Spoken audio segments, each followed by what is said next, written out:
Assalamualaikum warahmatullahi wabarakatuh. Perkenalkan, saya Septiza Pretinola dengan NIM 22043060 dari Prodi Akuntansi Fakultas Ekonomi Universitas Negeri Padang. Baiklah, saya akan menjelaskan tentang perlindungan konsumen. Azas perlindungan konsumen. Perlindungan konsumen yaitu segala upaya yang menjamin adanya kepastian hukum untuk memberi perlindungan kepada konsumen. Perlindungan konsumen diselenggarakan sebagai usaha bersama berdasarkan 5 azas yang relevan dalam pembangunan nasional, yaitu yang pertama, azas manfaat. Dimaksudkan untuk mengamatkan bahwa segala upaya dalam menyelenggarakan perlindungan konsumen harus memberikan manfaat sebesar-besarnya bagi kepentingan konsumen dan pelaku usaha secara keseluruhan. Yang kedua, azas keadilan. Maksudnya, konsumen dan produsen atau pelaku usaha dapat berlaku adil dengan perolehan hak dan kewajiban secara seimbang atau merata. Yang ketiga, azas keseimbangan, yaitu sebuah keseimbangan antara hak dan kewajiban para produsen dan konsumen dengan mengacu pada peraturan hukum perlindungan konsumen. Yang keempat, azas keamanan dan keselamatan, yaitu sebuah jaminan hukum bahwa konsumen akan memperoleh manfaat dari produk yang dikonsumsi atau dipakainya, dan sebaliknya bahwa produk itu tidak akan mengganggu keselamatan jiwa dan harta bendanya. Dan yang terakhir, azas kepastian hukum, yaitu sebuah pemberian kepastian hukum bagi produsen maupun konsumen dalam mematuhi dan menjalankan peraturan hukum dengan apa yang menjadi hak dan kewajibannya. Hal ini dilakukan tanpa membebankan tanggung jawab kepada salah satu pihak serta negara menjamin kepastian hukum. Tujuan perlindungan konsumen ada 6. Yang pertama, meningkatkan kesadaran, kemampuan, dan kemandirian konsumen dalam melindungi diri. Selanjutnya, mengangkat harkat dan martabat konsumen dengan cara menghindar dari akses negatif penggunaan barang atau jasa. Yang ketiga, meningkatkan pemberdayaan konsumen dalam memilih, menentukan, dan menuntut hak-haknya sebagai konsumen. Yang keempat, menetapkan sistem perlindungan konsumen yang mengandung unsur kepastian hukum dan keterbukaan informasi, serta akses untuk mendapatkan informasi.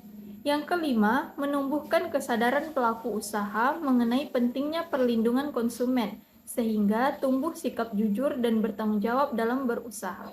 Dan yang terakhir, meningkatkan kualitas barang atau jasa yang menjamin kelangsungan usaha produksi barang atau jasa, kesehatan, keamanan, dan keselamatan konsumen. Hak konsumen ada 5. Yang pertama, hak dalam memilih barang. Konsumen memiliki hak penuh dalam memilih barang yang nantinya akan digunakan atau dikonsumsi. Selanjutnya, hak mendapat kompensasi dan ganti rugi. Konsumen berhak untuk mendapatkan kompensasi maupun ganti rugi atas kerugian yang diterimanya dalam sebuah transaksi jual beli yang dilakukannya. Selanjutnya, hak mendapat barang atau jasa yang sesuai. Konsumen berhak untuk mendapatkan produk dan layanan sesuai dengan kesepakatan yang tertulis. Hak untuk menerima kebenaran atas segala informasi pasti. Hal yang paling utama bagi para konsumen guna mengetahui apa saja informasi terkait produk yang dibelinya. Produsen dilarang menutupi ataupun mengurangi informasi terkait produk maupun layanannya. Selanjutnya, hak pelayanan tanpa tindak diskriminasi. Perilaku diskriminatif terhadap konsumen merupakan salah satu bentuk pelanggaran atas hak konsumen. Pelayanan yang diberikan oleh produsen tidak boleh menunjukkan perbedaan antara konsumen yang satu dengan konsumen yang lainnya. Pengertian sengketa konsumen. Undang-Undang Nomor 8 Tahun 1999 tentang Perlindungan Konsumen tidak memberikan batasan apakah yang dimaksud dengan sengketa konsumen. Definisi sengketa konsumen dijumpai pada Peraturan Menteri Perindustrian dan Perdagangan, yaitu Surat Keputusan Nomor 350-MPP-Cap-12-2001 tanggal 10 Desember 2001, di mana yang dimaksud dengan sengketa konsumen adalah sengketa antara pelaku usaha dengan konsumen yang menuntut ganti rugi atas kerusakan pencemaran, dan/atau yang menderita kerugian akibat mengkonsumsi barang atau memanfaatkan jasa. Sengketa juga dapat dimaksudkan sebagai adanya ketidakserasian antara pribadi-pribadi atau kelompok-kelompok yang mengadakan hubungan karena hak salah satu pihak diganggu atau dilanggar. Pihak-pihak dalam sengketa konsumen. Dalam sengketa konsumen, maka pihak-pihak yang bersengketa adalah konsumen di satu pihak dan developer atau pelaku usaha di pihak lain, di mana konsumen sebagai pengguna atau pemakai barang atau jasa dan developer pelaku usaha sebagai penyedia barang atau jasa. Menurut ketentuan pasal 45 Undang-Undang Perlindungan Konsumen, penyelesaian sengketa konsumen dapat ditempuh melalui pengadilan atau di luar pengadilan berdasarkan pilihan sukarela pihak yang bersengketa. Penyelesaian sengketa juga dapat dilakukan di luar pengadilan sebagaimana dimaksud pada ayat 2, tidak menghilangkan tanggung jawab pidana sebagaimana diatur dalam undang-undang. Suatu sengketa konsumen berdasarkan UU PK dapat diselesaikan dengan dua cara, yaitu dengan pengadilan dan di luar pengadilan. Pertama, pengadilan. Setiap konsumen yang dirugikan atau terlibat pada suatu sengketa dapat menyelesaikan sengketanya melalui lembaga peradilan umum. Penyelesaian sengketa terhadap konsumen melalui pengadilan ini merujuk pada ketentuan tentang peradilan umum yang berlaku dengan memperhatikan ketentuan pasal 45 UU PK. Selanjutnya di luar pengadilan. Penyelesaian sengketa konsumen juga dapat dilakukan melalui Badan Penyelesaian Sengketa Konsumen. Peran dari BPSK adalah menangani dan menyelesaikan sengketa konsumen. Bagi konsumen yang merasa hak-haknya telah dirugikan dapat mengajukan permohonan penyelesaian sengketa konsumen ke Sekretariat PPSK.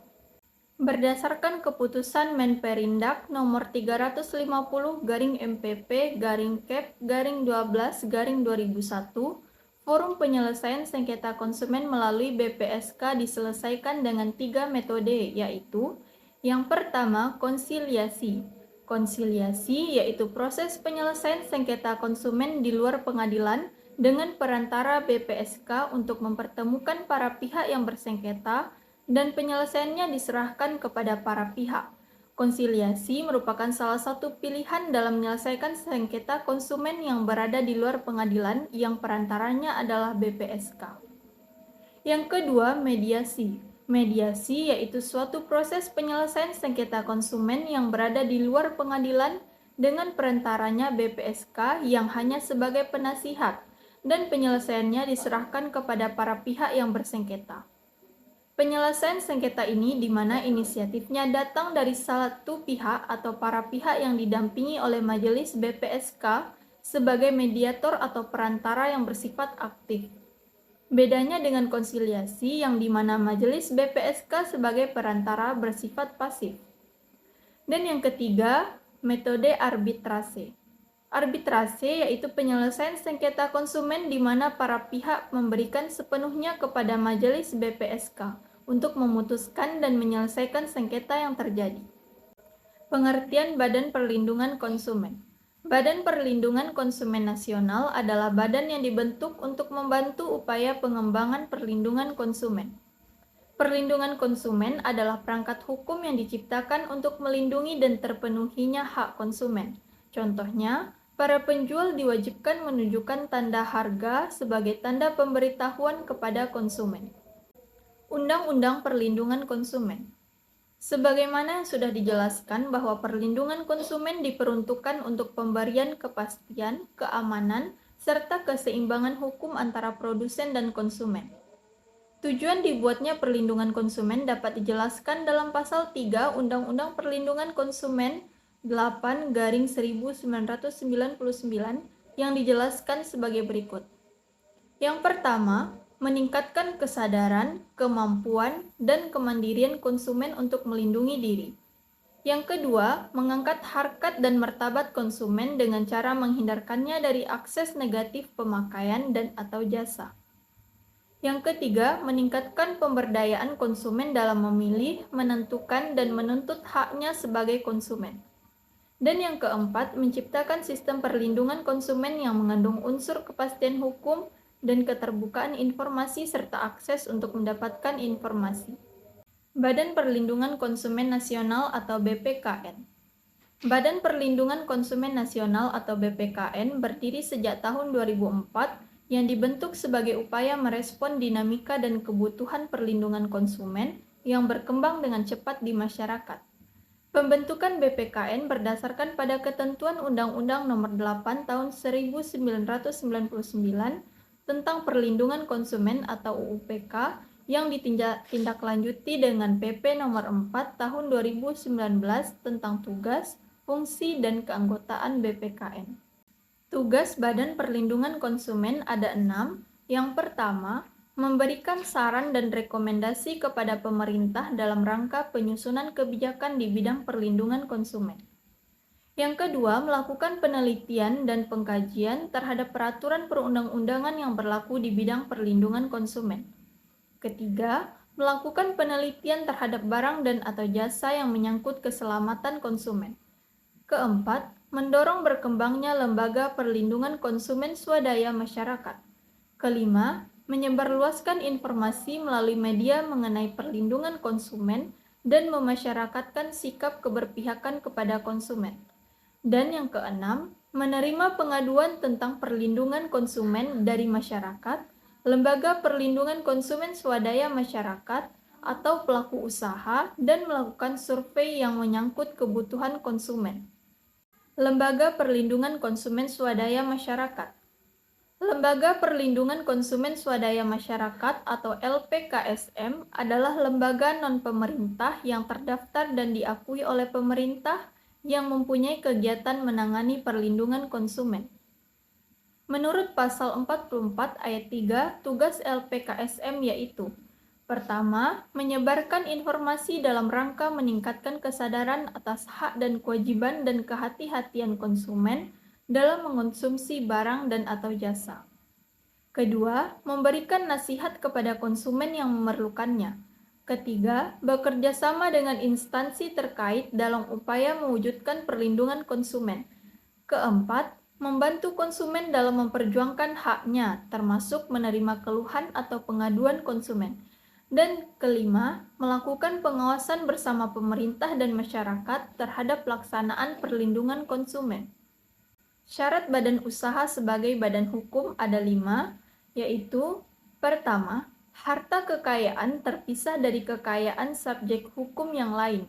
Kedua, memiliki kepentingan sendiri dalam lalu lintas hukum. Ketiga, mempunyai unsur tujuan ideal tertentu yang tidak bertentangan dengan peraturan perundang-undangan. Keempat, terdaftar sebagai badan hukum sesuai dengan peraturan perundang-undangan yang berlaku. Dan yang kelima, memiliki organisasi kepengurusan yang bersifat teratur menurut peraturan perundang-undangan yang berlaku dan peraturan internalnya sendiri. Sekian presentasi dari saya akhiri dengan Assalamualaikum warahmatullahi wabarakatuh.